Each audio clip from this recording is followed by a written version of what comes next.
ബിസ്മില്ലാഹിർ റഹ്മാനിർ റഹീം. അൽഹംദുലില്ലാഹി റബ്ബിൽ ആലമീൻ. വസല്ലല്ലാഹു അലാ നബീന മുഹമ്മദിൻ വഅലാ ആലിഹി വസഹ്ബിഹി അജ്മഈൻ. അമ്മാ ബഅദ്. പ്രിയമുള്ള ഖുർആൻ പഠിതാക്കളെ, അസ്സലാമു അലൈക്കും വറഹ്മത്തുള്ളാഹി.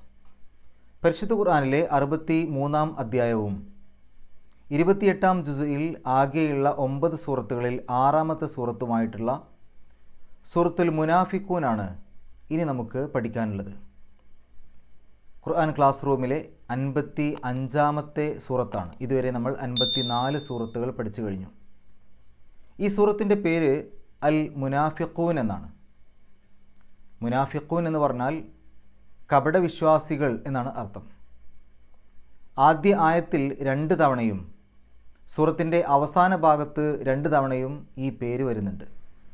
ഈ ഒരു സൂറത്ത് ഒന്നിച്ചെടുത്തു കഴിഞ്ഞാൽ അത് കപടവിശ്വാസികളെക്കുറിച്ച് പറയുന്ന സൂറത്താണ് നമുക്ക് മനസ്സിലാക്കാൻ സാധിക്കും. അതുകൊണ്ട് ഇതിൻ്റെ പേര് ഇതിൻ്റെ ഉള്ളടക്കവുമായി നല്ല ബന്ധമുണ്ട്. 11 ആയത്തുകളാണ് ഈ സൂറത്തിൽ ആകെയുള്ളത്. ഈ സൂറത്തിന് പുറമെ സൂറത്തുൽ ജുമുഅ, സൂറത്തുൽ ദുഹ, സൂറത്തുൽ ആദിയാത്ത്, സൂറത്തുൽ ഖാരിയ. ഈ സൂറത്ത് മദനിയ ആണ്. 28-ാം ജുസ്ഇലെ എല്ലാ സൂറത്തുകളും മദനിയ ആണ്. അതായത് നബി സല്ലല്ലാഹു അലൈഹി വസല്ലമ മദീനയിൽ ആയിരുന്ന കാലത്ത് അവതരിച്ച സൂറത്താണ്. ഈ സൂറത്തിൽ 2 റുക്കൂഴുകളാണുള്ളത്. 1 മുതൽ 8 വരെയുള്ള ആയത്തുകൾ ചേർന്നതാണ് ആദ്യ റുക്കൂഴ്. 9 മുതൽ 11 വരെയുള്ള ആയത്തുകൾ ചേർന്നതാണ് രണ്ടാമത്തെ റുക്കൂഴ്. കഴിഞ്ഞ സൂറത്തിലും, അതായത് സൂറത്തുൽ ജുമുഅയിലും ഇതേപോലെ തന്നെയായിരുന്നു റുക്കൂഴുകളുടെ ആയത്തുകൾ. ഇദാ ജാഅ എന്ന പദം കൊണ്ടാണ് ഈ സൂറത്ത് ആരംഭിക്കുന്നത്. ഇദാ ജാഅ എന്നുള്ള ആ ഒരു പദപ്രയോഗം കൊണ്ട് തുടങ്ങുന്ന 2 സൂറത്തുകളാണ് പരിശുദ്ധ ഖുർആനിലുള്ളത്. ഒന്ന് നമുക്കറിയാം, ഇദാ ജാഅ നസ്റുല്ലാഹി വൽ ഫതഹ് എന്ന് തുടങ്ങുന്ന ആ ഒരു ചെറിയ സൂറത്ത്. പിന്നെ ഇതും ഇദാ എന്നുള്ള പദം കൊണ്ട് തുടങ്ങുന്ന 7 സൂറത്തുകൾ പരിശുദ്ധ ഖുർആനിലുണ്ട്. ഈ സൂറത്തിലെ എല്ലാ ആയത്തുകളുടെയും അവസാനം നൂൻ എന്നുള്ള അക്ഷരമാണ്. വെള്ളിയാഴ്ച ജുമുഅ നിസ്കാരത്തിൽ ആദ്യ റക്അത്തിൽ സൂറത്തുൽ ജുമുഅയും രണ്ടാമത്തെ റക്അത്തിൽ സൂറത്തുൽ മുനാഫിഖൂനും നബി സല്ലല്ലാഹു അലൈഹി വസല്ലമ ഓതിയിരുന്നതായി നമുക്ക് ഹദീസുകളിൽ കാണാൻ സാധിക്കും. അതുപോലെ തന്നെ സൂറത്തുൽ ആലയും സൂറത്തുൽ ഗാഷിയയും ഓതിയിരുന്നതായും ചില റിപ്പോർട്ടുകളിൽ കാണാൻ സാധിക്കും. ബനുൽ മുസ്തലിഖ് യുദ്ധം കഴിഞ്ഞ് മടങ്ങാൻ ഒരുങ്ങുമ്പോഴോ അല്ലെങ്കിൽ മടക്ക യാത്രയിലോ അല്ലെങ്കിൽ മദീനയിൽ തിരിച്ചെത്തിയ ഉടനെയോ അവതരിച്ചതാകും ഈ സൂറത്ത് എന്നതാണ് വിലയിരുത്തപ്പെടുന്നത്. മദീനയിൽ തിരിച്ചെത്തിയ ശേഷമാകാനാണ് കൂടുതൽ സാധ്യത.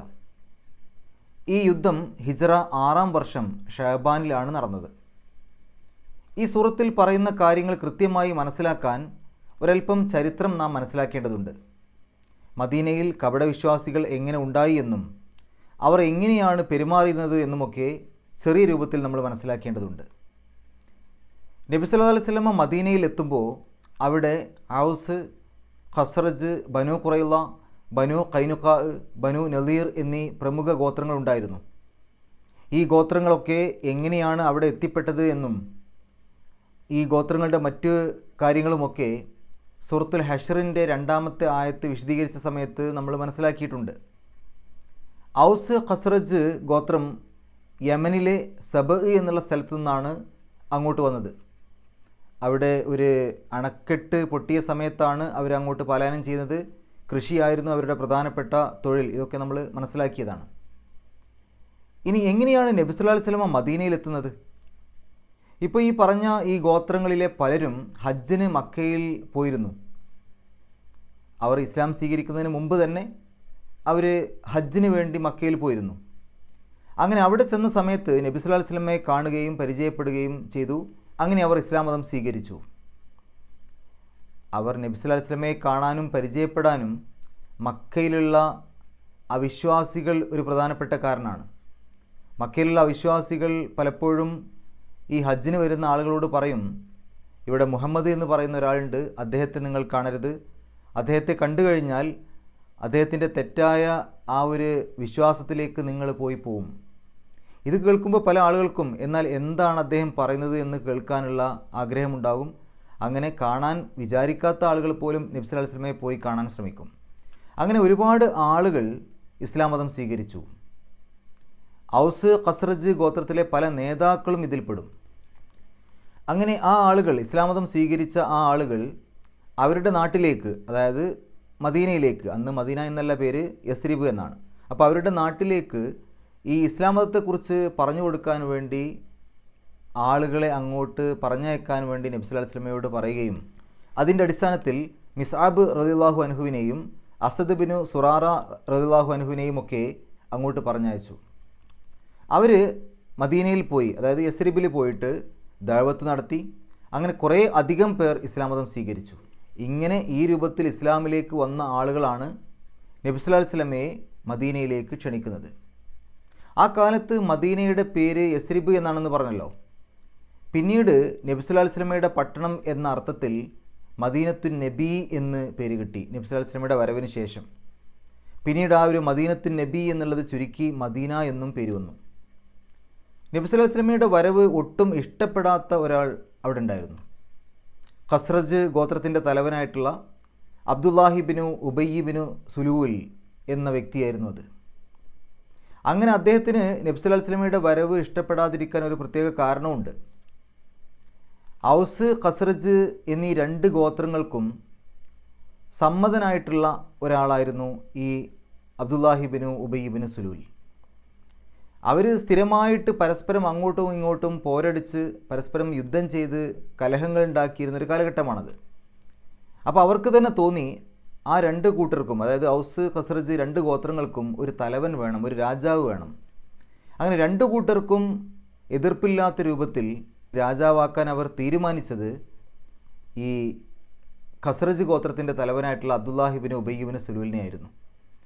അതിനുവേണ്ടി അദ്ദേഹത്തിന് കിരീടം പോലും പണിതു വെച്ചിരുന്നു എന്നാണ് റിപ്പോർട്ടുകളിൽ കാണാൻ സാധിക്കുന്നത്. പക്ഷേ നബി സല്ലല്ലാഹു അലൈഹി വസല്ലമ വന്ന ശേഷം അവിടുത്തെ നേതാവായി എല്ലാവരും അംഗീകരിച്ചത് നബി സല്ലല്ലാഹു അലൈഹി വസല്ലമയായിരുന്നു.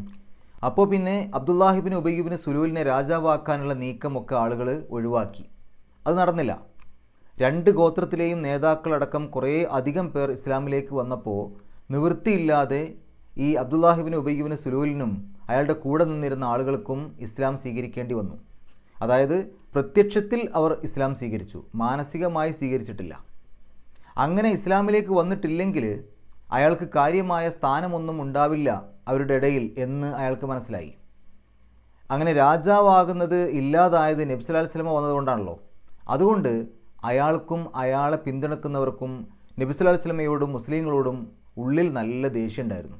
എന്നാൽ പ്രത്യക്ഷത്തിൽ അവർ ഇസ്ലാം സ്വീകരിച്ചവരായി നിലകൊണ്ടു. അദ്ദേഹം ഇസ്ലാമിൻ്റെയൊക്കെ വളരെ പ്രധാനപ്പെട്ട ഒരാളായിട്ടൊക്കെ അയാൾ സ്വയം മറ്റുള്ളവരുടെ ഇടയിൽ ആ തരത്തിലൊക്കെ പ്രവർത്തിച്ചിരുന്നു. ഇപ്പോൾ വെള്ളിയാഴ്ച ദിവസം നബി സല്ലല്ലാഹു അലൈഹി വസല്ലമ ഖുത്ബ നിർവഹിക്കാൻ വേണ്ടി വരുന്നതിന് മുമ്പായിട്ട് അദ്ദേഹം ആളുകളോട് വിളിച്ചു പറയും പള്ളിയിൽ വെച്ചിട്ട്, അള്ളാഹുവിൻ്റെ റസൂൽ ഉടനെ ഇങ്ങോട്ട് വരും, അദ്ദേഹം പറയുന്നത് നിങ്ങൾ കേൾക്കണം, അനുസരിക്കണം എന്നൊക്കെ. അപ്പോൾ അവിടെ കൂടിയ ആളുകളുടെ ഇടയിൽ ഇദ്ദേഹവും ഒരു വലിയ ആളാവാൻ വേണ്ടി ശ്രമിക്കുകയാണ്. അങ്ങനെ ബദർ യുദ്ധം നടക്കുന്ന സമയത്ത് ഇദ്ദേഹം പങ്കെടുത്തിട്ടില്ല, ഇദ്ദേഹവും കപടവിശ്വാസികളും പങ്കെടുത്തിട്ടില്ല. ആ സമയത്ത് അവർ മദീനയിൽ ഒരുപാട് പ്രശ്നങ്ങൾ ഉണ്ടാക്കി. സത്യത്തിൽ ബദർ യുദ്ധത്തിൽ മുസ്ലിങ്ങൾ വിജയിച്ചു എങ്കിലും അവർ മദീനയിൽ പറഞ്ഞ് പ്രചരിപ്പിച്ചത് മുഹമ്മദ് നബിക്കും കൂട്ടർക്കുമൊക്കെ പരാജയമുണ്ടായി എന്നാണ്. അത് കേട്ടപ്പോൾ അവിടെ ഉണ്ടായിരുന്ന ജൂതഗോത്രങ്ങൾ, അതായത് ബനു ഖൈനുഖാ ഗോത്രമൊക്കെ ആ നാട്ടിലുള്ള ആളുകളെ, ആ മദീനയിൽ ഉണ്ടായിരുന്ന ആളുകളെ പല രൂപത്തിലും പ്രയാസപ്പെടുത്തി, അവർക്ക് ആക്രമണങ്ങൾ അവരുടെ മേലെ നടത്തി. അതൊക്കെ അവരുണ്ടാക്കിയ നബി സല്ലല്ലാഹു അലൈഹി വസല്ലമയുമായിട്ട് അവരുണ്ടാക്കിയ കരാറിൻ്റെ ലംഘനമായിരുന്നു. അങ്ങനെ ബനു ഖൈനുഖാ എന്നുള്ള ആ ഒരു ഗോത്രത്തെ അവിടുന്ന് പുറത്താക്കേണ്ടി വന്നു നബി സല്ലല്ലാഹു അലൈഹി വസല്ലമയ്ക്ക്. ഈ സമയത്ത് അവരെ പുറത്താക്കുന്ന കാര്യത്തിൽ അബ്ദുല്ലാഹിബിന് ഉബയ്യിബിന് സുലൂൽ നബി സല്ലല്ലാഹു അലൈഹി വസല്ലമയെ എതിർത്തു. അപ്പോൾ ഇവിടേക്ക് ആ ഒരു കപടവിശ്വാസത്തിൻ്റെ എല്ലാവിധ കാര്യങ്ങളും അദ്ദേഹം പുറത്തു കാണിച്ചു. ഉഹദ് യുദ്ധം നടക്കുന്ന സമയത്ത് ഏകദേശം 1000-ഓളം ആളുകളുമായിട്ടാണ് നബി സല്ലല്ലാഹു അലൈഹി വസല്ലമ ആ ഉഹദ് യുദ്ധത്തിന് പോകുന്നത്. 3000-ഓളം വരുന്ന എതിരാളികളാണുള്ളത്. അങ്ങനെ ഈ 1000-ഓളം വരുന്ന ആളുകളുമായിട്ട് നബി സല്ലല്ലാഹു അലൈഹി വസല്ലമ പോകുമ്പോൾ ആ കൂട്ടത്തിൽ അബ്ദുല്ലാഹിബിന് ഉബയ്യിബിന് സുലൂലും അദ്ദേഹത്തിൻ്റെ കൂടെയുള്ളവരുണ്ട്. പക്ഷേ അങ്ങോട്ട് പോകുന്ന വഴിയിൽ വെച്ച് ഇദ്ദേഹം പ്രശ്നങ്ങൾ ഉണ്ടാക്കുകയും ആളുകളുടെ ഇടയിൽ ഓരോ പ്രയാസങ്ങൾ, ഓരോ പ്രശ്നങ്ങൾ കൊണ്ടുവന്ന് 300 പേരുമായി അദ്ദേഹം തിരിച്ചു പോന്നു. യുദ്ധത്തിന് പോയില്ല. അതൊരു വലിയ ചതിയായിരുന്നു, വലിയ വഞ്ചനയായിരുന്നു. യുദ്ധത്തിൽ നിന്ന് പിന്തിരിഞ്ഞു പോന്നു എന്നുള്ളത്. അങ്ങനെ ബാക്കിയുള്ള 700 പേരുമായിട്ട് നബി സല്ലല്ലാഹു അലൈഹി വസല്ലമയ്ക്ക് യുദ്ധത്തിന് പോകേണ്ടി വന്നു. അങ്ങനെ ആ ഉഹദ് യുദ്ധത്തിന് ശേഷം പിന്നീട് നബി സല്ലല്ലാഹു അലൈഹി വസല്ലമ മദീനയിലെത്തി പള്ളിയിൽ ഖുതുബ നിർവഹിക്കുന്ന സമയത്ത് ഖുതുബയുടെ മുമ്പായിട്ട് ഇദ്ദേഹം സ്ഥിരം ചെയ്യാറുള്ള പോലെ ആളുകളോട് ആ കാര്യം വിളിച്ചു പറയാൻ വേണ്ടി എഴുന്നേറ്റ് നിന്നപ്പോൾ പരസ്യമായി അദ്ദേഹത്തെ അപമാനിച്ചു സ്വഹാബിമാർ. അതായത് ഇനി നിനക്കതിനുള്ള അർഹതയില്ല, നീ ആ രൂപത്തിൽ ചെയ്തവനാണ് എന്നുള്ള രൂപത്തിൽ അദ്ദേഹത്തെ പരസ്യമായി അപമാനിച്ചു. അദ്ദേഹം ആ ജുമയിൽ നിന്ന് ഇറങ്ങിപ്പോയി. ആ വാതിലിൻ്റെ ഭാഗത്തിരിക്കുന്ന ആളുകൾ അദ്ദേഹത്തോട് നിങ്ങളിങ്ങനെ പോകുന്നത് ശരിയല്ല, നബി സല്ലല്ലാഹു അലൈഹി വസല്ലമയോട് നിങ്ങൾ മാപ്പ് പറയണമെന്നൊക്കെ പറഞ്ഞിട്ട് അദ്ദേഹം അതിന് കൂട്ടാക്കിയില്ല. പിന്നീട് ബനു നദീർ ഗോത്രത്തിൻ്റെ ഉപരോധത്തിലും, അത് നമ്മൾ സൂറത്തുൽ അശ്റിൽ പഠിച്ചല്ലോ, ആ സമയത്തും ആ ഗോത്രത്തിന് ധൈര്യം കൊടുത്തു ഈ അബ്ദുല്ലാഹി ഇബ്നു ഉബയ്യ് ഇബ്നു സുലൂൽ. നിങ്ങൾ അഥവാ പോകേണ്ടി വന്നാൽ ഞാനും നിങ്ങളുടെ കൂടെ ഉണ്ടാവും, ഞങ്ങൾ നിങ്ങളുടെ കൂടെ ഉണ്ടാവും, നിങ്ങളെ സഹായിക്കാൻ ഞാൻ എൻ്റെ ആളുകളെ വിട്ടുതരാം എന്നുള്ള രൂപത്തിലൊക്കെ പറഞ്ഞ് ആ നദീർ ഗോത്രത്തിന് ഒരുപാട് ധൈര്യം കൊടുത്തു. പിന്നീട് ഖന്തക് യുദ്ധം നടക്കുന്ന സമയത്ത് അവിടെയും ഈ ഒരു അബ്ദുല്ലാഹി ഇബ്നു ഉബയ്യ് ഇബ്നു സുലൂൽ എന്നുള്ള കപടവിശ്വാസി അല്ലെങ്കിൽ അവരുടെ നേതാവ് ഒരുപാട് പ്രശ്നങ്ങളുണ്ടാക്കി. അതിനുശേഷം നടന്ന ബനുൽ മുസ്തലിഖ് യുദ്ധം, ആ ബനുൽ മുസ്തലിഖ് യുദ്ധത്തിൻ്റെ സമയത്തും ഇദ്ദേഹം പ്രശ്നങ്ങളുണ്ടാക്കി, ആളുകളുടെ ഇടയിൽ ഒരുപാട് പ്രയാസങ്ങളുണ്ടാക്കി. ബനുൽ മുസ്തലിഖ് യുദ്ധം നടക്കുന്നത് ഹിജ്റ 6-ാം വർഷം ഷഅബാൻ മാസത്തിലാണ്. ഈ ഒരു ബനുൽ മുസ്തലിഖ് യുദ്ധത്തിന് ശേഷം ഇദ്ദേഹം ഉണ്ടാക്കിയ പ്രശ്നങ്ങളുമായിട്ട് ബന്ധപ്പെട്ടാണ് ഈ സൂറത്ത് അവതരിച്ചത് എന്നതാണ് പ്രധാനപ്പെട്ട അഭിപ്രായം. ഖന്തക് യുദ്ധത്തിന് മുമ്പ് ആണ് ബനുൽ മുസ്തലിഖ് യുദ്ധം നടന്നത് എന്നും അഭിപ്രായമുണ്ട്. പ്രധാനപ്പെട്ട അഭിപ്രായം ഖന്തക് യുദ്ധത്തിന് ശേഷമാണ് ബനുൽ മുസ്തലിഖ് യുദ്ധം നടന്നത് എന്നാണ്. ബനുൽ മുസ്തലിഖ് യുദ്ധത്തിന് ശേഷം നടന്ന 2 സംഭവങ്ങളാണ് സത്യത്തിൽ ഈ സൂറയുടെ അവതരണ പശ്ചാത്തലങ്ങൾ. ഒന്ന്, ബനുൽ മുസ്തലിഖ് യുദ്ധം വിജയിച്ച നബി സല്ലല്ലാഹു അലൈഹി വസല്ലമയും കൂട്ടരും അവിടെ തന്നെയുള്ള ഒരു കിണറിൻ്റെ, അതായത് ഒരു ജലാശയത്തിൻ്റെ അടുത്ത് എത്തി വെള്ളം കുടിച്ച് വിശ്രമിക്കാൻ വേണ്ടിയിരിക്കുകയായിരുന്നു. ആ കിണറിൻ്റെ പേര് മുറൈസി എന്നാണ്. അവിടെ വെച്ച് 2 സ്വഹാബികൾ തമ്മിൽ ചെറിയൊരു തർക്കമുണ്ടായി. അതിൽ ഒരാൾ മുഹാജിറാണ്, മറ്റേ ആൾ അൻസാരിയാണ്. ആരാണ് മുഹാജിർ, ആരാണ് അൻസാരി എന്നൊക്കെ നമുക്കറിയാമല്ലോ. മക്കയിൽ നിന്ന് മദീനയിലേക്ക് ഹിജ്റ വന്ന സത്യവിശ്വാസികളാണ് മുഹാജിറുകൾ. അവരെ മദീനയിൽ വെച്ച് അവർക്ക് വേണ്ടി എല്ലാം ചെയ്തു കൊടുത്ത് അവരെ സഹായിച്ച് അവരെ സ്വീകരിച്ച ആളുകളാണ് അൻസാറുകൾ. ജഹ്ജാഹ് ബിനു മസ്ഊദ് റളിയല്ലാഹു അൻഹു ആണ് മുഹാജിർ. അദ്ദേഹം ഉമർ റളിയല്ലാഹു അൻഹുവിൻ്റെ കുതിരക്കാരനും കൂടിയാണ്. സിനാൻ ഇബ്നു വബർ റളിയല്ലാഹു അൻഹു ആണ് അൻസാരി. ഇത് ചില റിപ്പോർട്ടുകളിൽ മറ്റ് ചില പേരുകളും കാണുന്നുണ്ട്. ഏതായാലും ഒരാൾ മുഹാജിറാണ്, ഒരാൾ അൻസാരിയാണ്. ഇവർ തമ്മിൽ ഒരു ചെറിയ പ്രശ്നമുണ്ടായി. ഈ മുഹാജിറായിട്ടുള്ള ആൾ അൻസാരിയുടെ മേലെ കാലുകൊണ്ടൊന്ന് തട്ടി. ഈ യമൻ വംശജരാണല്ലോ അൻസാറുകൾ, അതായത് ഔസ് ഖസ്റജ് ഗോത്രത്തിൽ നിന്നൊക്കെയാണല്ലോ അവർ ഇസ്ലാം മതം സ്വീകരിച്ചത്. അപ്പോൾ അവർ യമൻ വംശജരാണ്. അവരുടെ ആ ഒരു യമൻ ജീവിത രീതി പ്രകാരം കാലുകൊണ്ടൊക്കെ തട്ടുക എന്ന് പറഞ്ഞാൽ അത് വളരെ വലിയ തെറ്റാണ്. അപ്പോൾ അതോടുകൂടി അദ്ദേഹത്തിന് വളരെ വലിയ വിഷമമുണ്ടായി. അദ്ദേഹം നേരെ അൻസാറുകളെ വിളിച്ചു. അൻസാറുകളെ, നിങ്ങൾ കണ്ടില്ലേ എന്നെ ഈ ഒരു മുഹാജിറായിട്ടുള്ള ഇദ്ദേഹം എന്നെ കാലുകൊണ്ട് തട്ടുന്നത് എന്നുള്ള രൂപത്തിൽ അദ്ദേഹം അൻസാറുകളെ വിളിച്ചു. അപ്പോൾ ആ കാലുകൊണ്ട് തട്ടിയ ആ ഒരു സ്വഹാബി ഉണ്ടല്ലോ, മുഹാജിറായിട്ടുള്ള ആൾ, അദ്ദേഹം നേരെ മുഹാജിറുകളെയും വിളിച്ചു. മുഹാജിറുകളെ, നിങ്ങൾ വരൂ, ഇദ്ദേഹം എന്നെ കാണിക്കുന്നത് കണ്ടില്ലേ എന്നും പറഞ്ഞിട്ട്. അപ്പോൾ അവിടെ മുഹാജിറുകളും അൻസാറുകളും തമ്മിലുള്ള പ്രശ്നമായി അത് മാറി. ശരിക്കും അങ്ങനെ ഒരു പ്രശ്നമാക്കി അതിനെ മാറ്റേണ്ടില്ലായിരുന്നു. അത് 2 ആളുകൾ തമ്മിലുള്ള ചില ഒരു വഴക്ക് എന്നതിലുപരി മുഹാജിറുകളും അൻസാറുകളും തമ്മിലുള്ള പ്രശ്നമാക്കി ഒരിക്കലും അതിനെ മാറ്റാൻ പാടില്ലായിരുന്നു. ഈ സമയത്ത് അബ്ദുല്ലാഹി ഇബ്നു ഉബയ്യ് ഇബ്നു സുലൂൽ എന്ന് പറയുന്ന ആ കപടവിശ്വാസി, അദ്ദേഹം ഈ പ്രശ്നം കൂടുതൽ രൂക്ഷമാക്കി, അത് കത്തിച്ചു. മുഹാജിറുകൾക്ക് നിങ്ങളെല്ലാം കൊടുത്തു, അതായത് അൻസാറുകളോട് പറയാണ്, നിങ്ങൾ മുഹാജിറുകൾ നമ്മുടെ നാട്ടിലേക്ക് വന്ന സമയത്ത് അവർക്ക് വേണ്ടി എല്ലാം ചെയ്തു കൊടുത്തു, ഇപ്പോൾ ആ നിങ്ങളെ തന്നെ അവർ ആക്രമിക്കാൻ തുടങ്ങിയില്ലേ എന്നൊക്കെ പറഞ്ഞിട്ട് ഈ അൻസാറുകളെ കൂടുതൽ പ്രകോപിതരാക്കി. അങ്ങനെ അവിടെ വലിയ ബഹളായി. ഈ ബഹളം കേട്ടുകൊണ്ട് നബി സല്ലല്ലാഹു അലൈഹി വസല്ലമ വന്നു, അതിലിടപെട്ടു. എന്നിട്ട് നബി സല്ലല്ലാഹു അലൈഹി വസല്ലമ വളരെയധികം ദേഷ്യത്തോടു കൂടി അവരോട് പറഞ്ഞു, നിങ്ങൾ ഇപ്പോഴും ഈ ജാഹിലിയത്തിൻ്റെ മുറവിളിയാണോ നടത്തുന്നത്? അതായത് ഓരോ ഗോത്രത്തിൻ്റെ പേര് പറഞ്ഞ് പരസ്പരം പോരടിക്കുക എന്നുള്ളത് ജാഹിലിയത്തിലുണ്ടായിരുന്ന കാര്യമാണ്. സത്യവിശ്വാസത്തിലേക്ക് വന്നതിന് ശേഷം പിന്നെ അങ്ങനെയുള്ള കാര്യങ്ങളൊന്നുമില്ല. എന്നിട്ട് നബി സല്ലല്ലാഹു അലൈഹി വസല്ലം പറഞ്ഞു, ഇതൊരു ദുർഗന്ധത്തിൻ്റെ വിളിയാണ് എന്ന് പറഞ്ഞല്ലോ. അത്രയും മോശമാണ് നിങ്ങളിപ്പോൾ ഈ വിളിച്ചുകൊണ്ടിരിക്കുന്നത്. മുഹാജിറുകളെ അൻസാറുകളെ എന്നുള്ള വിളി മോശമാണ് എന്നല്ല, ഒരു തെറ്റായ കാര്യത്തിന് വേണ്ടി ആ പദങ്ങൾ അങ്ങനെ ഉപയോഗിക്കുന്നത് അതൊരു വളരെ മോശപ്പെട്ട കാര്യമാണ് എന്നാണ് ഉദ്ദേശിച്ചത്. അങ്ങനെ ശരിക്ക് ഒരാൾ മറ്റൊരാളെ എന്ന് മാത്രമായി ആ പ്രശ്നത്തെ എടുക്കുന്നതിന് പകരം അവർ അത് മുഹാജിറുകളും അൻസാറുകളും തമ്മിലുള്ള പ്രശ്നമാക്കി മാറ്റി. അതോടുകൂടി നബി സല്ലല്ലാഹു അലൈഹി വസല്ലം അവരോട് പറഞ്ഞു, നിങ്ങൾ ഉടനെ തന്നെ ഇവിടം വിട്ട് പോകണം, ഇവിടുന്ന് പോകണം, നമ്മുടെ യാത്ര ഇവിടുന്ന് തുടങ്ങണം, ഇനി ഇവിടെ നിൽക്കാൻ പാടില്ല. അങ്ങനെ എല്ലാവരും അവിടെ നിന്ന് യാത്ര പുറപ്പെട്ടു. അതായത് അവിടെ നിന്ന് സ്ഥലം മാറിപ്പോയി കഴിഞ്ഞാൽ ഒരുവിധമൊക്കെ പ്രശ്നങ്ങൾ ചിലപ്പോൾ അതോടുകൂടി അങ്ങ് മാറിക്കിട്ടും. അതേപോലെ കുറച്ച് ഇനിയും യാത്ര പോകുമ്പോൾ ആ യാത്രാക്ഷീണം കാരണം പിന്നെ ഇങ്ങനെയുള്ള പ്രശ്നങ്ങൾക്കൊന്നും ആർക്കും താല്പര്യം ഉണ്ടാവില്ല. അങ്ങനെ ആ യാത്ര അവിടെ നിന്ന് വീണ്ടും പുറപ്പെട്ടു. ഈ അവസരത്തിൽ ഈ കപടവിശ്വാസികളുടെ നേതാവായിട്ടുള്ള അബ്ദുല്ലാഹി ഇബ്നു ഉബയ്യ് ഇബ്നു സുലൂൽ അദ്ദേഹം മുനാഫിക്കുകളോട്, കപടവിശ്വാസികളോട് നടത്തുന്ന ഒരു സംസാരം ജാബിർ ബിൻ അബ്ദുല്ലാഹ് റളിയല്ലാഹു അൻഹുവും സെയ്ദ് ബിൻ അർക്കം റളിയല്ലാഹു അൻഹുവും കേട്ടു. അദ്ദേഹം പറഞ്ഞുകൊണ്ടിരിക്കുന്ന കൂട്ടത്തിൽ അദ്ദേഹം പറഞ്ഞു, അതായത് ഈ ഒരു കപടവിശ്വാസികളുടെ നേതാവായിട്ടുള്ള അബ്ദുല്ലാഹി ഇബ്നു ഉബയ്യ് ഇബ്നു സുലൂൽ പറയുകയാണ്, മദീനയിലെത്തിയാൽ പ്രതാപമുള്ളവർ നിന്ദ്യരായവരെ പുറത്താക്കും. ഈ പ്രതാപമുള്ളവർ എന്നുദ്ദേശിച്ചത് അബ്ദുല്ലാഹി ഇബ്നു ഉബയ്യ് ഇബ്നു സുലൂലിൻ്റെ ആ കൂട്ടരെയാണ്, അതായത് കപടവിശ്വാസികളുടെ ആ ഒരു കൂട്ടരെയാണ് ഉദ്ദേശിച്ചത്. പ്രതാപമില്ലാത്തവരെ അല്ലെങ്കിൽ നിന്ദ്യരായവരെ എന്ന് ഉദ്ദേശിച്ചത് നബി സല്ലല്ലാഹു അലൈഹി വസല്ലമയും കൂട്ടരെയാണ്. അപ്പോൾ ഈ ഒരു വിഷയം കേട്ട ഉടനെ സെയ്ദ് റളിയല്ലാഹു അൻഹു തൻ്റെ പിതൃവ്യനോട് ഈ കാര്യം പറഞ്ഞു.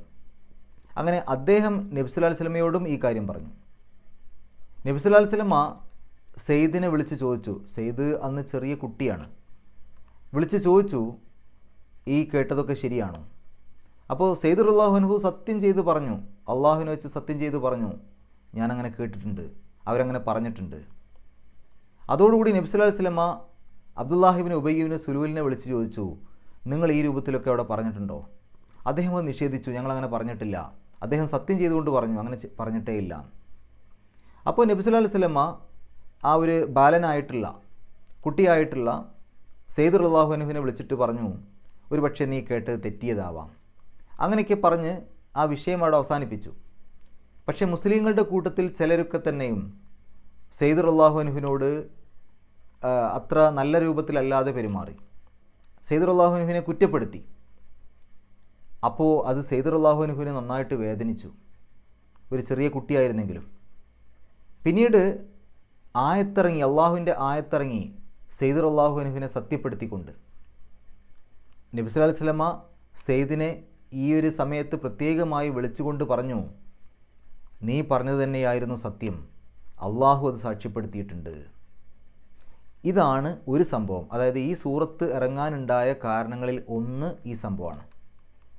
ഇനി മറ്റൊന്ന്, അങ്ങനെ നബി സല്ലല്ലാഹു അലൈഹി വസല്ലമയും കൂട്ടരും അവിടെ നിന്ന് അങ്ങനെ പോയി ദീർഘദൂരം നടന്ന് മദീനയിൽ എത്തുന്നതിൻ്റെ തൊട്ട് മുമ്പ് വിശ്രമിക്കാൻ വേണ്ടിയിരുന്നു. അവിടെ ആയിഷ ബീവി റളിയല്ലാഹു അൻഹ പ്രാഥമിക കാര്യങ്ങൾക്ക് വേണ്ടി ദൂരെ പോയിരുന്നു. തിരിച്ചു വന്നപ്പോൾ മാല കാണുന്നില്ല, മാല അന്വേഷിച്ച് പോയി. അങ്ങനെ അത് തിരഞ്ഞ് സമയം പോയി. പക്ഷേ ആ സമയത്ത് നബി സല്ലല്ലാഹു അലൈഹി വസല്ലമയും കൂട്ടരും അവിടുന്ന് മദീനയിലേക്ക് പോയിരുന്നു. ആയിഷ ബീവി റളിയല്ലാഹു അൻഹ ആ കൂട്ടത്തിൽ അവിടെ ഇല്ലാത്തത് അവരുടെ ശ്രദ്ധയിൽപ്പെട്ടിട്ടില്ല. മദീനയിലെത്തിയപ്പോൾ ആയിഷ ബീവി റളിയല്ലാഹു അൻഹയെ കാണുന്നില്ല. അങ്ങനെ മറ്റ് ചില കാരണങ്ങൾ കൊണ്ട് വൈകി വരികയായിരുന്ന സഫ്വാൻ റളിയല്ലാഹു അൻഹു വഴിയിൽ വെച്ച് ഈ ആയിഷ റളിയല്ലാഹു അൻഹുവിനെ കാണുകയാണ്. അങ്ങനെ അവർക്ക് മനസ്സിലായി ബാക്കി എല്ലാവരും പോയി ഒറ്റക്കാണെന്നുള്ള രൂപത്തിൽ. നേരെ കൂട്ടിക്കൊണ്ടുവന്നു മദീനയിലേക്ക്. അപ്പോൾ ആയിഷ റളിയല്ലാഹു അൻഹയെ കാണാതായി. അതിനുശേഷം സഫ്വാൻ റളിയല്ലാഹു അൻഹുവിൻ്റെ കൂടെ വരികയും ചെയ്തപ്പോൾ ഇത് ഈ ഒരു അബ്ദുല്ലാഹി ഇബ്നു ഉബയ്യ് ഇബ്നു സുലൂലും കൂട്ടരും, അതായത് കപടവിശ്വാസികൾ, അതിനെപ്പറ്റി വലിയ അപവാദം പറഞ്ഞ് പ്രചരിപ്പിച്ചു. ചില മുസ്ലിങ്ങളുമൊക്കെ അത് ശരിയാണെന്ന് വിചാരിച്ചു. അങ്ങനെ സൂറത്തു നൂറിലെ 10 ആയത്തുകൾ അള്ളാഹു അവതരിപ്പിച്ചു. ആയിഷ ബിവിയെയും സഫ്വാൻ റളിയല്ലാഹു അൻഹുവിനെയും പരിശുദ്ധപ്പെടുത്തിക്കൊണ്ട്, അതായത് അവർ നിരപരാധിയാണ് എന്ന് ബോധിപ്പിച്ചുകൊണ്ടുള്ള ആയത്തുകൾ ഇറങ്ങി. അപ്പോൾ അള്ളാഹു അറിയിച്ചു കൊടുക്കുന്നത് വരെ നബി സല്ലല്ലാഹു അലൈഹി വസല്ലമയ്ക്ക് ഈ രണ്ട് കാര്യങ്ങളിലും ഒന്നും അറിയാൻ കഴിഞ്ഞിട്ടില്ല. ഇപ്പോൾ സയ്യിദ് റളിയല്ലാഹു അൻഹു പറഞ്ഞത് സത്യമായിരുന്നു എന്നുള്ള കാര്യം അറിയാൻ കഴിഞ്ഞിട്ടില്ല. ആയിഷ ബീവി റളിയല്ലാഹു അൻഹുവിൻ്റെ കാര്യത്തിലും അള്ളാഹു അറിയിച്ചു കൊടുത്തപ്പോഴേ അറിയാൻ കഴിഞ്ഞിട്ടുള്ളൂ. ഏതായാലും ഇതാണ് ഈ ഒരു സൂറത്തിൻ്റെ അവതരണ പശ്ചാത്തലം. അപ്പോൾ ഈ സൂറത്ത് ആ ഒരു യുദ്ധം കഴിഞ്ഞ്, അതായത് ബനുൽ മുസ്തലിഖ് യുദ്ധം കഴിഞ്ഞ് മദീനയിൽ എത്തിയ ശേഷമായിരിക്കാം ഇറങ്ങിയത് എന്നാണ് ഭൂരിപക്ഷ അഭിപ്രായം. നമുക്ക് ഈ സൂറത്തിൻ്റെ ഒന്നാമത്തെ ആയത്ത് ഇന്ന് പഠിക്കാം. അഊദു ബില്ലാഹി മിനശ് ശൈത്വാനിർ റജീം. ബിസ്മില്ലാഹിർ റഹ്മാനിർ റഹീം. ഇദാ ജാഅകൽ മുനാഫിഖൂന ഖാലൂ നശ്ഹദു ഇന്നക ലറസൂലുള്ളാഹ് വല്ലാഹു യഅലമു ഇന്നക ലറസൂലുഹു വല്ലാഹു യശ്ഹദു ഇന്നൽ മുനാഫിഖീന ലകാസിബൂൻ. ഇദാ ജാഅക്കൽ മുനാഫിഖൂന. ഇദാ ജാഅക, ജാഅ എന്ന് പറഞ്ഞാൽ വന്നു എന്നർത്ഥം. അത് മാളിയായ പദമാണ്, പാസ്റ്റ് ടെൻസ് ആണ്, ഭൂതകാലക്രിയയാണ്. ജാഅക നിന്നിലേക്ക് വന്നു. ക എന്ന് പറഞ്ഞാൽ നിൻ്റെ, നിന്നിലേക്ക് അല്ലെങ്കിൽ നിൻ്റെ അടുത്തേക്ക്. അപ്പോൾ ജാഅക നിൻ്റെ അടുത്തേക്ക് വന്നു. അതിൻ്റെ മുമ്പിൽ ഇദാ എന്നുണ്ട്. ഇദാ എന്ന് പറഞ്ഞാൽ അങ്ങനെ ആയാൽ. അപ്പോൾ ഇദാ ജാഅക നിൻ്റെ അടുത്തേക്ക് വന്നാൽ. ആര്? അൽ മുനാഫിഖൂന. നാഫഖ എന്ന് പറഞ്ഞാൽ കാപട്യം കാണിച്ചു എന്നാണ്. മുനാഫിഖ് കാപട്യം കാണിക്കുന്നവൻ അല്ലെങ്കിൽ കപടവിശ്വാസി. അതിൻ്റെ ബഹുവചനമാണ് മുനാഫിഖൂൻ, കപടവിശ്വാസികൾ. നഫഖ് എന്ന് പറഞ്ഞാൽ തുരങ്കം അല്ലെങ്കിൽ ഉള്ളിലൊന്നുമില്ലാത്ത, ഉള്ളു പൊള്ളയാതെ എന്നാണ്. ശരിക്കും മുനാഫിക്കുകൾ അങ്ങനെയാണല്ലോ. അപ്പോൾ മുനാഫിഖൂൻ കപടവിശ്വാസികൾ. ഇദാ ജാഅക്കൽ മുനാഫിഖൂൻ, കപടവിശ്വാസികൾ താങ്കളുടെ അടുക്കൽ വന്നാൽ. ഖാലൂ, ഖാല പറഞ്ഞു, ഖാലൂ അവർ പറഞ്ഞു. അപ്പോൾ ഇതിൻ്റെ തുടക്കത്തിൽ ഇദാ ജാഅക അവർ വന്നാൽ എന്നായതുകൊണ്ട് ഇവിടെ നമുക്ക് ഖാലൂ അവർ പറയും എന്നാണ് അതിൻ്റെ ജവാബായിട്ടുള്ള ഭാഗത്ത് നമ്മൾ അർത്ഥം കൊടുക്കുക. ഖാലൂ അവർ പറയും. നഷ്ഹദു, ഷഹിദ.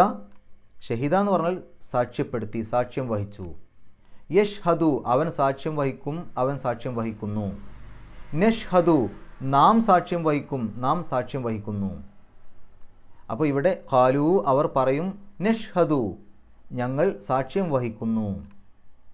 ഇന്നക, ഇന്ന തീർച്ചയായും, ക താങ്കൾ, ഇന്നക തീർച്ചയായും താങ്കൾ, ല റസൂലുല്ലാഹി റസൂൽ ദൂതൻ, റസൂലുല്ലാഹി അള്ളാഹുവിൻ്റെ ദൂതൻ. അതിൻ്റെ തുടക്കത്തിലൊരു ല എന്നുണ്ട്, അത് തൗക്കീദിന് വേണ്ടിയിട്ടാണ്, ഉറപ്പിക്കാൻ വേണ്ടിയിട്ട്, അങ്ങനെ തന്നെ എന്ന് പറയാൻ വേണ്ടിയിട്ടാണ്. ല റസൂലുല്ലാഹി അള്ളാഹുവിൻ്റെ ദൂതൻ തന്നെയാണ്. അപ്പോൾ അതുവരെയുള്ള ഭാഗത്തിൻ്റെ അർത്ഥം പറഞ്ഞാൽ ഇദാ ജാഅക്കൽ മുനാഫിഖൂന ഖാലൂ നഷ്ഹദു ഇന്നക ലറസൂലുല്ലാഹി. മുനാഫിക്കുകൾ കപടവിശ്വാസികൾ താങ്കളുടെ അടുക്കൽ വന്നാൽ അവർ പറയും, ഞങ്ങൾ തീർച്ചയായും സാക്ഷ്യപ്പെടുത്തുന്നു താങ്കൾ അള്ളാഹുവിൻ്റെ ദൂതൻ തന്നെയാണെന്ന്. വല്ലാഹു യഅലമു, വല്ലാഹു അവിടെ വാവ് ഇസ്തിനാഫിയുടെ വാവാണ്, പ്രത്യേകിച്ച് അർത്ഥം കൊടുക്കണമെന്നില്ല. എന്താണ് ഇസ്തിനാഫിയുടെ വാവ് എന്ന് പറഞ്ഞാൽ? ഒരേ വിഷയം പറഞ്ഞു പോരുന്ന കൂട്ടത്തിൽ പല പല കാര്യങ്ങൾ പറയേണ്ടി വരും. അപ്പോൾ ഓരോ പുതിയ കാര്യം പറയുമ്പോഴും ആ ഭാഗത്ത് തുടക്കത്തിൽ ഒരു വാവ് കൊടുക്കും. അത് ഒരു ചേർച്ചയ്ക്ക് വേണ്ടി എന്ന് പറയാം, അല്ലെങ്കിൽ ആ ഒരു രണ്ട് വിഷയങ്ങൾ തമ്മിൽ വേർപ്പെടുത്താൻ എന്നൊക്കെ വേണമെങ്കിൽ പറയാം. അപ്പോൾ വല്ലാഹു അള്ളാഹു ആകട്ടെ എന്നർത്ഥം കൊടുക്കാം, അല്ലെങ്കിൽ എന്നാൽ അള്ളാഹു, അല്ലെങ്കിൽ അള്ളാഹു അത്രേ, അങ്ങനെയൊക്കെ അർത്ഥം കൊടുക്കാം. ഇനി അതിനൊന്നും അർത്ഥം കൊടുക്കാതെ, വാവിന് അർത്ഥം കൊടുക്കാതെ വല്ലാഹു വെറും അള്ളാഹു എന്ന് മാത്രം അങ്ങനെ കൊടുത്താലും കുഴപ്പമില്ല. വല്ലാഹു അള്ളാഹു, യഅലമു അലിമ അറിഞ്ഞു, യഅലമു അവൻ അറിയും അല്ലെങ്കിൽ അവൻ അറിയുന്നു. അപ്പോൾ വല്ലാഹു യഅലമു അള്ളാഹു അറിയുന്നു. ഇന്നക തീർച്ചയായും താങ്കൾ, ഇന്ന തീർച്ചയായും, ക നീ, ഇന്നക തീർച്ചയായും നീ, നബി സല്ലല്ലാഹു അലൈഹി വസല്ലമയോട് ആയതുകൊണ്ട് തീർച്ചയായും താങ്കൾ. ല റസൂലുഹു റസൂല് ദൂതൻ, റസൂലുഹു അവൻ്റെ ദൂതൻ, അതായത് അള്ളാഹുവിൻ്റെ ദൂതൻ. ല അത് തൗക്കീദിന് അങ്ങനെ തന്നെ എന്ന് പറയാൻ വേണ്ടിയിട്ട്. അപ്പോൾ ല റസൂലുഹു അവൻ്റെ ദൂതൻ തന്നെയാണ്. വല്ലാഹു യഅലമു ഇന്നക ല റസൂലുഹു അള്ളാഹു അറിയുന്നു തീർച്ചയായും താങ്കൾ അവൻ്റെ ദൂതൻ തന്നെയാണെന്ന്. വല്ലാഹു യഷ്ഹദു, അവിടെ വാവ് അത്ഫിൻ്റെ വാവാണ്, അതായത് തൊട്ട് മുമ്പത്തെ ആ ഒരു കാര്യത്തിലേക്ക് ചേർത്ത് ഇനിയൊരു കാര്യം കൂടെ പറയാനുണ്ട്. അപ്പോൾ വല്ലാഹു, അതുമാത്രമല്ല അല്ലാഹു യഷ്ഹദു, ഷഹിദ എന്ന് പറഞ്ഞാൽ സാക്ഷ്യം വഹിച്ചു, സാക്ഷ്യപ്പെടുത്തി എന്നൊക്കെ. യഷ്ഹദു, അവൻ സാക്ഷ്യപ്പെടുത്തുന്നു. അപ്പോൾ വല്ലാഹു യഷ്ഹദു, അതുമാത്രമല്ല അള്ളാഹു സാക്ഷ്യപ്പെടുത്തുകയും ചെയ്യുന്നു.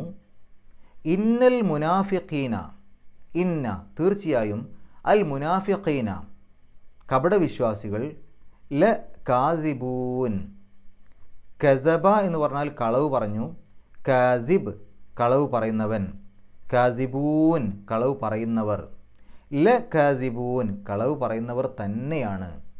വല്ലാഹു യഷ്ഹദു ഇന്നൽ മുനാഫിഖീന ല കാസിബൂൻ, അള്ളാഹു സാക്ഷ്യപ്പെടുത്തുന്നു തീർച്ചയായും കപടവിശ്വാസികൾ കളവ് പറയുന്നവർ തന്നെയാണെന്ന്. ഇനി നമുക്ക് ഈ ആയത്തിൻ്റെ ഒന്നിച്ചുള്ള അർത്ഥം പറയാം. ഇദാ ജാഅക്കൽ മുനാഫിഖൂന ഖാലു നഷ്ഹദു ഇന്നക ലറസൂലുള്ളാഹ്, കപടവിശ്വാസികൾ താങ്കളുടെ അടുക്കൽ വന്നാൽ താങ്കൾ അള്ളാഹുവിൻ്റെ ദൂതനാണെന്ന് ഞങ്ങൾ സാക്ഷ്യപ്പെടുത്തുന്നു എന്നവർ പറയും. വല്ലാഹു യഅലമു ഇന്നക ലറസൂലുഹു വല്ലാഹു യഷ്ഹദു ഇന്നൽ മുനാഫിഖീന ലകാദിബൂൻ, അള്ളാഹു അറിയുന്നു തീർച്ചയായും താങ്കൾ അള്ളാഹുവിൻ്റെ ദൂതനാണെന്ന്, മാത്രമല്ല ആ കപടവിശ്വാസികൾ കളവ് പറയുന്നവരാണെന്ന് അള്ളാഹു സാക്ഷ്യപ്പെടുത്തുകയും ചെയ്യുന്നു. ഇനി നമുക്കിതിൻ്റെ വിശദീകരണത്തിലേക്ക് പോകാം. ഇപ്പോൾ ഈ ഒരു സൂറത്ത് ഇറങ്ങാനുള്ള പശ്ചാത്തലം നമ്മൾ കൃത്യമായിട്ട് മനസ്സിലാക്കിയല്ലോ. ആരാണ് കപടവിശ്വാസികളെന്നും മനസ്സിലാക്കി. ഈ കപടവിശ്വാസികളുടെ ഒരു പ്രത്യേകത അള്ളാഹു പറയുന്നു, അവർ താങ്കളുടെ അടുക്കൽ വന്നാൽ അവർ പറയും താങ്കൾ അള്ളാഹുവിൻ്റെ ദൂതനാണെന്ന് ഞങ്ങൾ സാക്ഷ്യപ്പെടുത്തുന്നു. ഇതിന് രണ്ട് ഭാഗമുണ്ട് അല്ലേ? ഒന്ന് താങ്കൾ അള്ളാഹുവിൻ്റെ ദൂതനാണ്, മറ്റൊന്ന് ഞങ്ങൾ സാക്ഷ്യപ്പെടുത്തുന്നു. ഇതിൽ താങ്കൾ അള്ളാഹുവിൻ്റെ ദൂതനാണ് എന്നുള്ള കാര്യം സത്യമാണ്. അതവർ സാക്ഷ്യപ്പെടുത്തിയാലും പെടുത്തിയിട്ടില്ലെങ്കിലൊക്കെ അത് സത്യമായൊരു കാര്യമാണ്. പക്ഷേ നഷ്ഹദു ഞങ്ങൾ സാക്ഷ്യപ്പെടുത്തുന്നു അല്ലെങ്കിൽ ഞങ്ങൾ സാക്ഷ്യം വഹിക്കുന്നു എന്നുള്ള ആ ഭാഗം കളവാണ്. അപ്പോൾ അള്ളാഹു പറയാണ് തീർച്ചയായും ഈ മുനാഫിഖുകൾ, ഈ കപടവിശ്വാസികൾ അവർ കളവാണ് പറയുന്നത്. ഏതാണ് അവർ പറഞ്ഞ കളവ്? ഇവിടെ ഈ ആയത്തിൽ തന്നെ അവർ പറഞ്ഞ കളവ് ഏതാ? ഞങ്ങൾ സാക്ഷ്യം വഹിക്കുന്നു. അവർ സാക്ഷ്യം വഹിക്കുന്നില്ല, അവർ ശരിക്കും അഭിനയിക്കുകയാണ്. അവർ മാനസികമായി ഇസ്ലാമിൻ്റെ ശത്രുക്കളാണ്. അവരുടെ ആ കപടവിശ്വാസികളുടെ കൂട്ടത്തിൽ ചെല്ലുമ്പോൾ അവർ പറയും ഞങ്ങൾ നിങ്ങളുടെ കൂടെയാണ്, ഞങ്ങൾ അവരെ കൂടെയൊക്കെ വെറുതെ നിൽക്കുകയാണ്, ഞങ്ങൾ നിങ്ങളുടെ കൂടെ തന്നെയാണെന്ന് പറയും. സത്യവിശ്വാസികളുടെ കൂടെ ആകുമ്പോൾ പറയും ഞങ്ങൾ നിങ്ങളുടെ കൂടെ തന്നെയാണ്, ഞങ്ങൾ അവരുടെ കൂടെ അല്ല, ഞങ്ങൾ ഇസ്ലാം മതം സ്വീകരിച്ചവരാണെന്നും പറയും. അവർ സക്കാത്ത് കൊടുക്കും, നിസ്കരിക്കാൻ വരും. പക്ഷേ അവരുടെ നിസ്കാരമൊക്കെ ഒരു കാണിച്ചു കൂട്ടലായിരിക്കും അവരുടെ നിസ്കാരം. ഈ കപടവിശ്വാസികൾ രണ്ട് തരത്തിലുണ്ട്.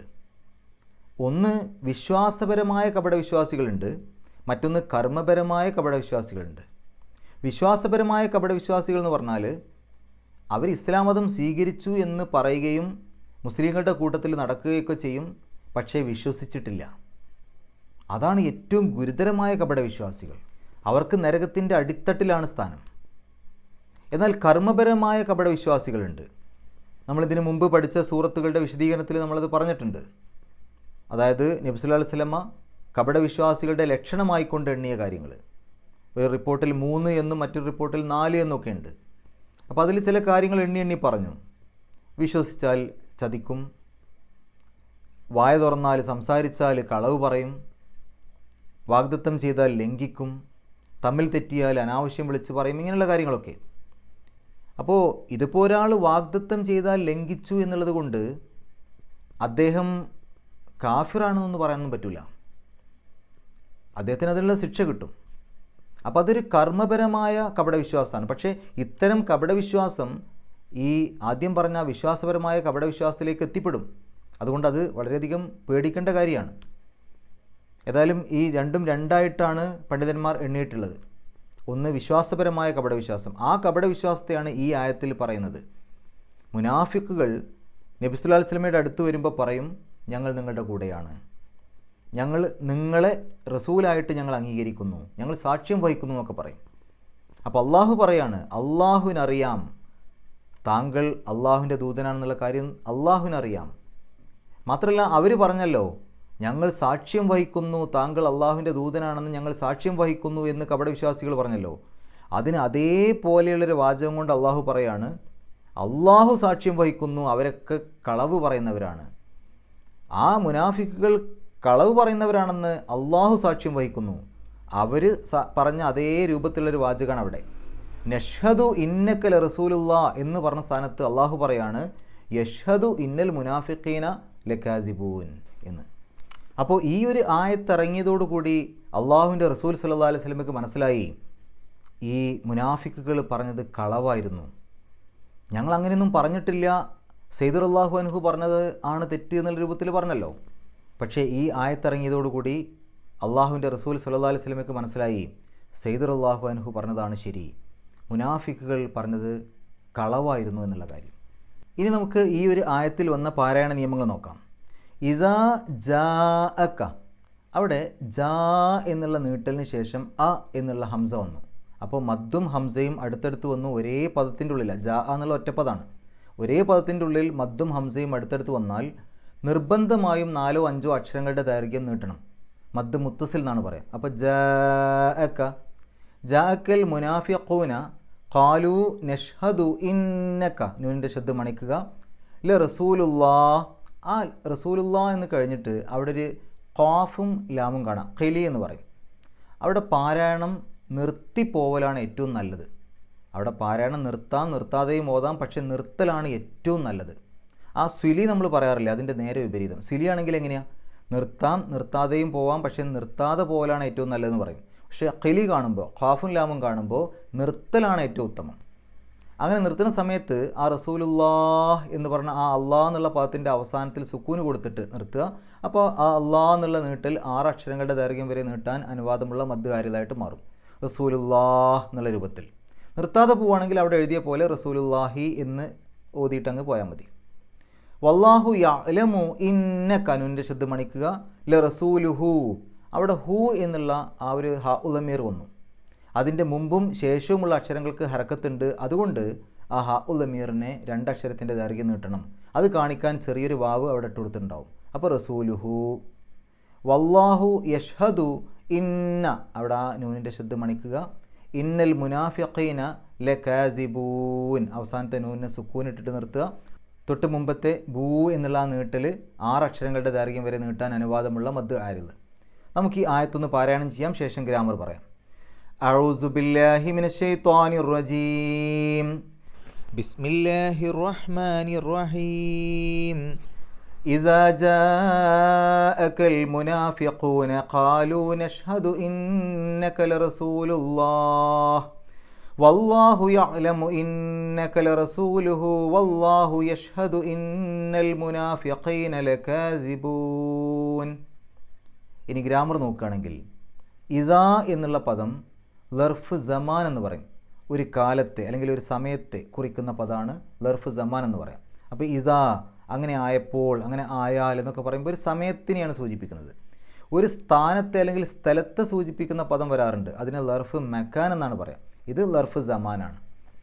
ഇനി ജാഅക്കൽ മുനാഫിഖൂന, ജാ വന്നു. ആരെ പറ്റിയാണ് പറഞ്ഞത്? ആര് വന്നു എന്നുള്ള കാര്യം? അൽ മുനാഫിഖൂൻ, കപടവിശ്വാസികൾ. അപ്പോൾ കപടവിശ്വാസികൾ എന്നുള്ള മുനാഫിഖൂൻ എന്നുള്ള പദമാണ് അവിടെ ഫാഇൽ അല്ലെങ്കിൽ കർത്താവ് അല്ലെങ്കിൽ സബ്ജക്റ്റ്. ആരാണോ പ്രവൃത്തി ചെയ്യുന്നത് അതിനെയാണല്ലോ സബ്ജക്റ്റ് അല്ലെങ്കിൽ കർത്താവ് അല്ലെങ്കിൽ ഫാഇൽ എന്ന് പറയാം. അപ്പോൾ ഇവിടെ ഫാഇൽ മുനാഫിഖൂൻ എന്നാണ്. ഇനി ആരെടുത്ത് വന്നാൽ ജാഅക്ക, നിൻ്റെ അടുത്ത്, താങ്കളുടെ അടുത്ത്. അപ്പോൾ ക എന്നുള്ളത് അവിടെ മഫ്ഊലുൻ ബിഹിയാണ്, ഒബ്ജക്റ്റാണ് അല്ലെങ്കിൽ കർമ്മാണ്. ഖാലൂ, അവർ പറയും, നഷ്ഹദു ഇന്നക ലറസൂലുള്ളാഹ്. ഇന്നക, ഇന്ന വന്നു കഴിഞ്ഞാൽ ഇന്ന എന്തിനെക്കുറിച്ചാണോ പറയുന്നത് അതിനെ ഇന്നയുടെ ഇസ്മെന്ന് പറയും. അതിൻ്റെ ഒരു വിവരണമായിക്കൊണ്ട് വരുന്ന പദത്തെ ഇന്നയുടെ ഖബർ എന്നും പറയും. അപ്പോൾ ഇന്നക, ആ ക എന്നുള്ളതാണ് ഇന്നയുടെ ഇസ്മ്. ഇന്നയുടെ ഇസ്മിന് എപ്പോഴും ഇറാബ് നെസ്ബായിരിക്കും. ഇവിടെ ക എന്നുള്ളത് നെസ്ബിൻ്റെ സ്ഥാനത്താണെന്ന് പറയാനേ പറ്റുള്ളൂ. അവിടെ ക എന്നുള്ളത് ഫത ഇട്ടത് അത് ഇന്നയുടെ നെസ്ബായി വന്നതുകൊണ്ടൊന്നുമല്ല. അല്ലെങ്കിലും ക എന്നുള്ള പദം അങ്ങനെ തന്നെയാണ് എഴുതാൻ പറ്റുള്ളൂ. അപ്പോൾ അത് നെസ്ബിൻ്റെ സ്ഥാനത്താണെന്ന് പറയാം. ഇനി എന്താണ് അവിടെ ഇന്നയുടെ ഖബർ? ഇന്നയുടെ ഖബർ റസൂലു എന്നുള്ള പദമാണ്. അതുകൊണ്ടാണ് അവിടെ ലു, റസൂലു അവസാനത്തിൽ ദമ്മ് കൊടുക്കാൻ കാരണം. അത് റഫ് കൊടുത്താണ് ഇന്നയുടെ ഖബറായതുകൊണ്ട്. റസൂലുള്ളാഹി എന്നുള്ളത് ഒന്നിച്ചെടുത്തു കഴിഞ്ഞാൽ റസൂൽ എന്നുള്ള പദത്തെ അള്ളാഹു എന്നുള്ള പദത്തിലേക്ക് ചേർത്തു. ഒന്നിൻ്റെ മറ്റൊന്നെന്ന് പറയാൻ വേണ്ടിയിട്ടാണ് ഈ മുലാഫിൻ ലേഹി പദപ്രയോഗം പറയാം. അള്ളാഹുവിൻ്റെ ദൂതൻ, അപ്പോൾ റസൂലുല്ലാഹി അള്ളാഹുവിൻ്റെ ദൂതൻ. ആ റസൂല് എന്നുള്ളതിനെ മുലാഫ് എന്ന് പറയും, അള്ളാഹു എന്നുള്ള പദത്തെ മുലാഫിൻ ഇലേഹി എന്ന് പറയും. മുലാഫിൻ ഇലേഹിക്ക് എപ്പോഴും ഇറാബ് ജറായിരിക്കും, സാധാരണ കസ്റുണ്ട്. അപ്പോൾ ഇവിടെ റസൂലുല്ലാഹി അവസാനത്തിൽ കസ്റിട്ടാൻ കാരണം അത് മുലാഫിൻ ഇലേഹി ആയതുകൊണ്ടാണ്. മുലാഫിൻ്റെ ഇറാബ് മാറിക്കൊണ്ടിരിക്കും, അത് എവിടെ ഇരിക്കുന്നു എന്നുള്ളതിനനുസരിച്ചിരിക്കും. ഇവിടെ ഇപ്പോൾ റസൂലു എന്ന് കിട്ടാൻ കാരണം ഇന്നയുടെ ഖബർ ആയതുകൊണ്ടാണ്. ഇനി വല്ലാഹു യഅലമു ഇന്നക ലറസൂലുഹു, അവിടെയും ഇന്ന വന്നു. ഇന്നക്ക, ആ ക എന്നുള്ളതാണ് അവിടെ ഇന്നയുടെ ഇസ്മ്, അത് നസ്ബിൻ്റെ സ്ഥാനത്താണ്. അവിടെയും റസൂലു എന്ന് വന്നു, അത് ഇന്നയുടെ ഖബറാണ്. അതുകൊണ്ട് അതിന് റഫ് കിട്ടി, റസൂലു ദമ്മ് കൊടുത്ത്, അതുകൊണ്ടാണ്. ഇനി റസൂലുഹു അതെടുത്തു കഴിഞ്ഞാൽ ആ റസൂൽ എന്നുള്ള പദത്തെ ഹു എന്നുള്ളതിലേക്ക് ചേർത്തു. അപ്പോൾ ആ ഹു എന്നുള്ള പദം എന്താണ്? അത് മുലാഫിൻ ഇലേഹിയാണ്. നമുക്കറിയാം മുലാഫിൻ ഇലേഹിക്ക് എപ്പോഴും ഇറാബ് ജറായിരിക്കും. അതുകൊണ്ട് ഹു എന്നുള്ളത് അവിടെ ദമ്മ് കൊടുത്താലും അത് ശരിക്കും ജറിൻ്റെ സ്ഥാനത്താണ്. ഇനി വല്ലാഹു യഷ്ഹദു ഇന്നൽ മുനാഫിഖീന, വീണ്ടും ഇന്ന വന്നു. ഇന്നയുടെ ഇസ്മ ഇവിടെ ഏതാ? മുനാഫിഖൂൻ എന്നുള്ള പദമാണ് അവിടെ ഇന്നയുടെ ഇസ്മ. പക്ഷേ മുനാഫിഖൂൻ എന്നെഴുതുന്നത് റഫ്ഇൻ്റെ രൂപമാണ്. അതിനെ നെസ്ബിൻ്റെ രൂപത്തിലേക്ക് മാറ്റണമെങ്കിൽ ഇന്നയുടെ ഇസ്മാവുമ്പോൾ നെസ്ബ് കൊടുക്കണമല്ലോ. എങ്ങനെയാണ് നെസ്ബ് കൊടുക്കുക? സാധാരണ നമ്മൾ നെസ്ബ് എന്ന് കേട്ടാൽ ഫത്ത് ഇട്ട് കൊടുക്കുക ചെയ്യുക. പക്ഷേ വാവും നൂനും കൊണ്ട് അവസാനിക്കുന്ന ബഹുവചന രൂപങ്ങളാണെങ്കിൽ നെസ്ബ് കൊടുക്കേണ്ട സന്ദർഭം വന്നാൽ ആ വാവിനെ മാറ്റി യാ ആക്കുകയാണ് ചെയ്യുക. ഇപ്പോൾ മുസ്ലിമൂൻ എന്നുള്ളതിനെ നെസ്ബ് കൊടുക്കാൻ പറഞ്ഞാൽ മുസ്ലിമീൻ എന്നാണ് ആക്കുക. ഇവിടെ മുനാഫിഖൂൻ എന്നുള്ളതിനെ നെസ്ബ് കൊടുക്കണം, അപ്പോൾ മുനാഫിഖീൻ എന്നായി. ഇന്ന വന്നതുകൊണ്ടാണ് ഇന്നൽ മുനാഫിഖീന എന്നാണ് പറയുക, ഇന്നൽ മുനാഫിഖൂന എന്ന് പറയില്ല. കാരണം ഇന്നയുടെ ഇസ്മാണ് ആ പദം, മുനാഫിഖൂൻ എന്നുള്ള പദം, അതിന് നെസ്ബ് കിട്ടണം. നെസ്ബ് കൊടുക്കാൻ വേണ്ടിയിട്ട് മുനാഫിഖൂൻ എന്നുള്ളത് മാറ്റി മുനാഫിഖീൻ എന്നാക്കി. ഇനി എന്താണ് ഇന്നയുടെ ഖബർ? അത് കാസിബൂൻ എന്നുള്ള പദമാണ്. അത് വാവും നൂനും വെച്ച് കാസിബൂൻ എന്ന് തന്നെ എഴുതി. കാരണം അത് റഫിൻ്റെ സ്ഥാനത്താണ്, അല്ലെങ്കിൽ അത് റഫ് കിട്ടിയ രൂപത്തിലാണ്. അപ്പോൾ അതിന് റഫ് കൊടുത്തു. കാസിബൂൻ എന്നുള്ളത് റഫിൻ്റെ രൂപമാണ്. ഇത്രയും കാര്യങ്ങളാണ് ഈ ഒരു ആയത്തിൽ നമ്മൾ മനസ്സിലാക്കേണ്ടത്. അള്ളാഹു പരിശുദ്ധ ഖുർആൻ ഏറ്റവും നല്ല രൂപത്തിൽ പഠിക്കുവാനും അത് ജീവിതത്തിൽ പകർത്തുവാനും കഴിവിൻ്റെ പരമാവധി മറ്റുള്ള ആളുകൾക്ക് എത്തിച്ചു കൊടുക്കുവാനുമുള്ള സന്മനസ്സും തൗഫീക്കും സൗഭാഗ്യവും നമുക്ക് ഏവർക്കും പ്രദാനം ചെയ്യുമാറാകട്ടെ. വാഹൃദവാൻ അൽഹംദുലില്ലാഹി റബ്ബിൽ ആലമീൻ. അസ്സലാമു അലൈക്കും വറഹ്മത്തുള്ളാഹി.